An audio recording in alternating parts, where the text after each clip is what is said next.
सुंदरपुर गांव में एक जादुई सोने का पेड़ रहता था। वो तो बहुत ही नेक दिल पेड़ था और सबकी बहुत ज्यादा मदद भी किया करता था। सब उसके पास मतलब के लिए ही आते थे, सिवाय एक लड़की के, राधा के। वो उसका बहुत ख्याल रखती थी। उसी गांव में एक चालाक पति पत्नी भी रहते थे। वो तो बहुत ज्यादा लालची थे, हर वक्त सोने का ही सोचते थे। और एक बार राधा जादुई सोने पेड़ के पास आती है। जादुई पेड़, मेरी मदद करें, मेरी बेटी की तबीयत बहुत ज़्यादा खराब है और मेरे पास दवा लेने के भी पैसे नहीं हैं। वेदिका, तुम बिल्कुल भी चिंता मत करो, मैं तुम्हारी बेटी की दवा के लिए तुम्हें कुछ न कुछ ज़रूर दूंगा, मेरा यकीन करो तुम। पेड़ जी, आपका बहुत बहुत शुक्रिया जो आपने मुझे अपना पता देने की कृपया की। आपका बहुत बहुत ज़्यादा धन्यवाद।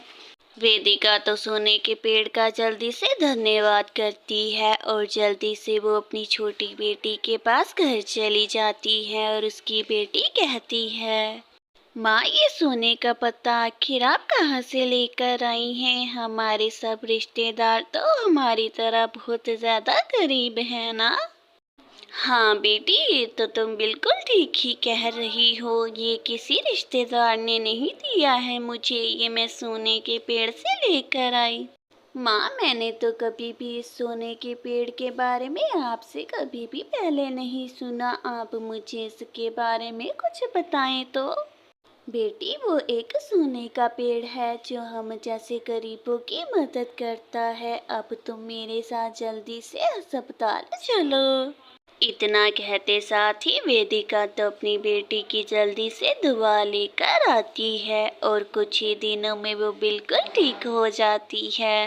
रिया के ठीक होते साथ ही वेदिका तो उसको सोने के पेड़ के पास मिलाने के लिए लेकर जाती है।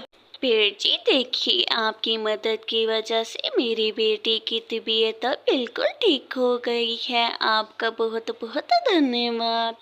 वेदिका, भला इसमें धन्यवाद करने की कौन सी बात है? भगवान जी ने तो मुझे तुम लोगों की मदद करने के लिए ही बनाया है।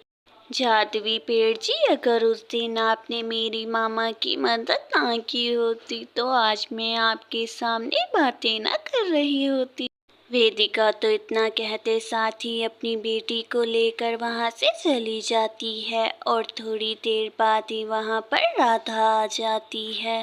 राधा देखती है कि पेड़ के पास तो बहुत से पत्ते आगे पीछे बिखरे हुए हैं और वो जल्दी से वहां से झाड़ू लगाती है और पेड़ ऐसे कहता है, राधा, इस गांव में सिर्फ अकेली तुम ही हो जो मेरे यहाँ आकर साफ सफाई करती हो और मुझसे मदद भी नहीं मांगती हो। पेड़ जी, इस संसार में ना आपका कोई है और ना ही मेरा, इस वजह से अब हम दोनों ही एक दूसरे का सहारा बनेंगे। राधा, मुझे मालूम है कि तुम अपने माता पिता के बिछड़ जाने के बाद बहुत दुखी रहती हो, तो आज से हम दोनों दोस्त हैं। तो पेड़ जी, अब हमारी जिंदगी में जो भी मुश्किलात आ जाएं, अब हम दोनों दोस्तों का मिलकर ही सामना किया करेंगे। तो मेरी नई फ्रेंड, हम आज से मिलकर ही सब मुश्किलात का सामना करेंगे, चाहे मुश्किल कितनी भी बड़ी क्यों ना हो। तो ठीक है, आज से ये डन हो गया कि अब जो भी मुश्किल आएगी हम दोनों एक दूसरे से बिल्कुल भी नहीं छुपाएंगे। तो ठीक है दोस्त, मैं भी तुमसे वादा करता हूँ कि चाहे मुश्किल जितनी भी बड़ी क्यों ना हो जाए, मैं उसे तुम्हें ज़रूर बताऊंगा। पेड़ जी, आपको मालूम है कि जब मेरे माता पिता इस दुनिया से चले गए तो किसी ने भी मुझ छोटी बच्ची पर ध्यान ही नहीं दिया। राधा, इंसान की तो फितरत ही ऐसी होती है, जब तक फायदा हो तब तक ही लोग पूछते हैं आपको, वरना कौन पूछता है। पेड़ जी, मुझे तो अब सब कुछ ही समझ आ गया है। वक्त ने मुझे सब कुछ सिखा दिया है। अब मैं चलती हूँ यहाँ से। राधा तो सोने के पेड़ को ऐसे कहकर जल्दी से वहां से चली जाती है और दूसरी तरफ राज और रानी तो बैठे होते हैं और राज कहता है, रानी जी, अगर ऐसे ही वो सोने का पेड़ दूसरों की मदद करता रहा तो उस पे तो बिल्कुल भी सोना नहीं बचेगा, हम क्या करें?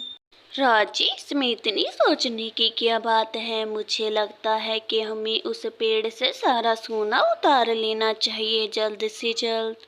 हाँ रानी, ये तो तुम बिल्कुल ठीक ही कह रही हो। कल ही हम तांत्रिक बाबा के पास जाएंगे और इस परेशानी का हल ढूंढ लेंगे।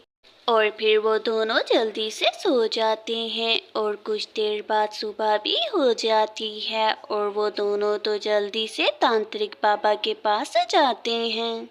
और तांत्रिक बाबा के पास पहुंचने के बाद ही रानी कहती है ऐसे, बाबा जी, हम एक जादुई सोने के पेड़ को वश में करना चाहते हैं। आप हमें इसको वश में करने का कोई हल बता दें। बेटी, तुम चिंता मत करो, ये मेरी काली शक्तियों से अर्चित किया हुआ पानी है और तुम इस पेड़ को उससे वश में कर पाओगी। बाबा जी, क्या सच में ये पानी डालते साथ ही क्या वो जादुई सोने का पेड़ हमारे वश में आ जाएगा और हमारी हर बात मानेगा? हाँ बालक, मगर ये किसी भी नेक दिल इंसान के हाथ नहीं लगना चाहिए पानी, वरना तुम वहीं पर तड़प तड़प कर वहीं दम तोड़ दोगे। राज और रानी तो बाबा जी से वो काली शक्तियों वाला पानी लेकर जल्दी से वहां से चले जाते हैं और जल्द ही वो सोने के पेड़ के पास भी पहुंच जाते हैं और वो तो उसके ऊपर वो जादुई पानी फेंक देते हैं। पानी डालते साथ ही वो सारी शक्तियां तो देखते ही देखते राज में समा जाती हैं। राज, मुझे तो विश्वास ही नहीं हो रहा कि इस पेड़ की सारी शक्तियां हमने ले ली। राज और रानी तो उसकी शक्तियां छीनकर बहुत ज्यादा खुश हो रहे थे और वो दोनों जल्दी से फिर पार्टी करने के लिए अपने घर से चले जाते हैं।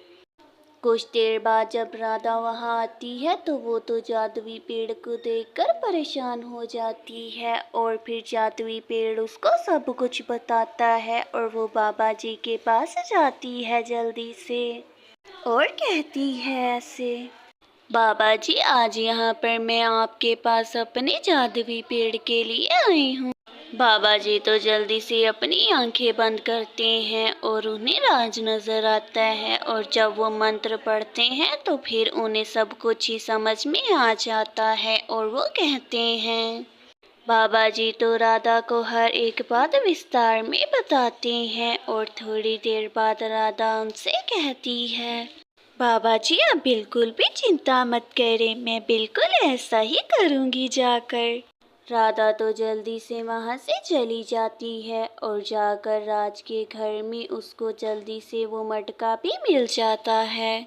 और जैसे ही राधा वो मटका अपने हाथ में पकड़ती है, जादुई पेड़ तो बिल्कुल बिल्कुल वैसा ही हो जाता है और उस पर किया हुआ जादू टूट जाता है। मगर दूसरी तरफ राज का तो वहीं पर देहांत हो जाता है और रानी को भी अपनी गलती का एहसास हो जाता है।